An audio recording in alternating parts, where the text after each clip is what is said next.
বিসমিল্লাহির রহমানির রহিম। আসসালামু আলাইকুম। আজকে ওয়াইপিএল নিয়ে কথা বলবো। এটা ইঞ্জিনিয়ারিং সেক্টরের একটা শেয়ার। এই শেয়ারটার জন্য রিয়াজ ভাই আমাকে রিকোয়েস্ট করেছে।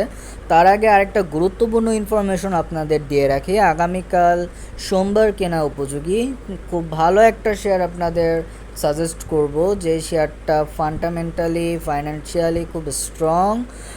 এরকম একটা শেয়ার আপনাদের সাজেস্ট করা হবে। আপনারা অবশ্যই সেটা দেখে বুঝে শুনে এবং কি নিজ দায়িত্বে নিতে পারেন। যাই হোক, আজকের মূল ভিডিওতে চলে যাই। সেটা হলো বর্তমানে ওয়াইপিএলের দাম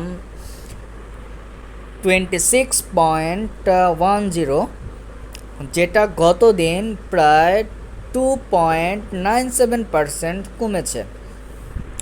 এই শেয়ারটা গত এক বছরে সর্বনিম্ন দাম ছিল 9 টাকা 60 পয়সা এবং কি সর্বোচ্চ দাম ছিল 28 টাকা 20 পয়সা। বর্তমানে এটার আরএসআইয়ের মান আমরা দেখতে পাচ্ছি 60.91, যা কিছুটা রিস্কি অবস্থানেই ধরে নিতে পারি।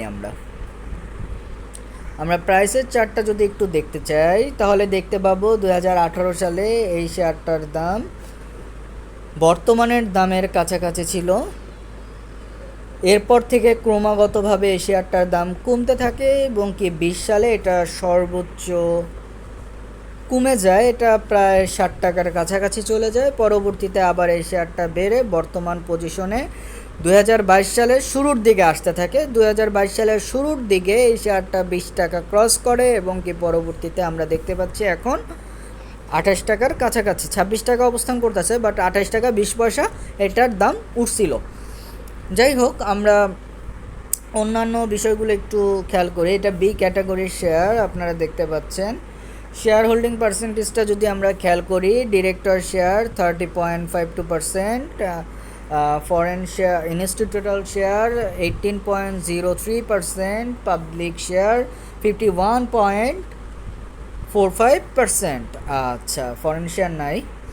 এখানে আমরা একটু খেয়াল করি ইপিএসের বিষয়টা যদি আমরা একটু খেয়াল করি, ইপিএসটা আমরা দেখতে পাচ্ছি Q1 ইপিএস -0.14, মানে Q1 বা প্রথম কোয়ার্টারে তাদের লস হয়েছিল কোম্পানিটার। পরবর্তী কোয়ার্টার Q2-তে আমরা দেখতে পাচ্ছি সে লসটা তারা কাটিয়ে ওঠে এবং কি 0.50 তাদের ইপিএস হয়ে দাঁড়ায়।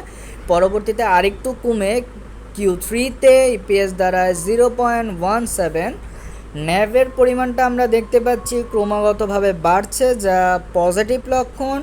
ন্যাভ আমরা Q1-এ দেখতে পাচ্ছি 10.98 এবং কি Q2-তে আমরা দেখতে পাচ্ছি 11.62 এবং কি Q3-তে আমরা দেখতে পাচ্ছি 11.30, যা কিছুটা কম।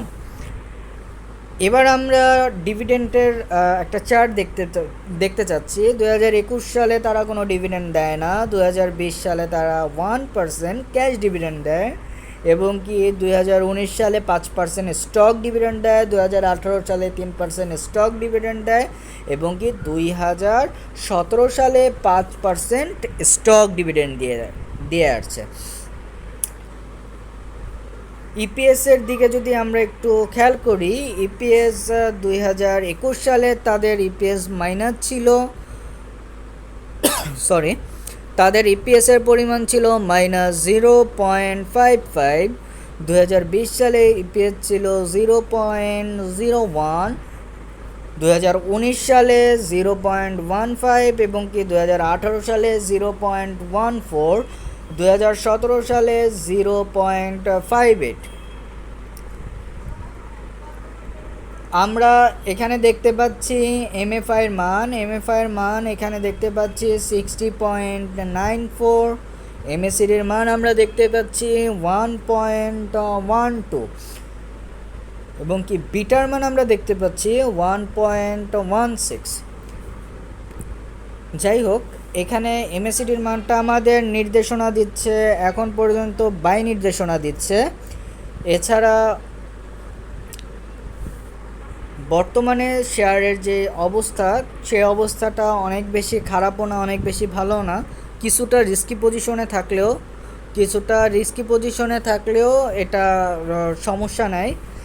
হয়তোবা সামনে ভালো কোনো নিউজ আসলে এটা অবশ্যই বাড়বে, এই পেজটা একটু ভালো আসলে এটা বাড়বে। আমরা একটু কারেন্ট লায়াবিলিটি যদি আমরা দেখতে চাই, কারেন্ট লায়াবিলিটিটা প্রতিনিয়ত বাড়তেছে। টোটাল ইকুইটি এবং কি লায়াবিলিটি, সেক্ষেত্রে যদি আমরা খেয়াল করি সেটা প্রতিনিয়ত বাড়তেছে কমতেছে বলা যাবে না, সমান আছে। এছাড়া যদি অ্যাসেটের দিকে একটু খেয়াল করি, অ্যাসেটটা প্রতিনিয়ত সামান্য সামান্য বাড়তেছে, যেটা পজিটিভ লক্ষণ, খুবই পজিটিভ একটা লক্ষণ আমরা দেখতে পাচ্ছি। যাই হোক, সবাই ভালো থাকবেন, সুস্থ থাকবেন। আর অন্য কোনো শেয়ার নিয়ে আলোচনা করতে হলে অবশ্যই আমাকে জানাবেন। আচ্ছা, ন্যাব আপনাদের সাথে এর আগে শেয়ার করেছিলাম, তাই আর চার্টটা আপনাদের দেখালাম না। যাই হোক, সবাই ভালো থাকবেন, সুস্থ থাকবেন। সবাইকে অসংখ্য ধন্যবাদ। আল্লাহ হাফেজ।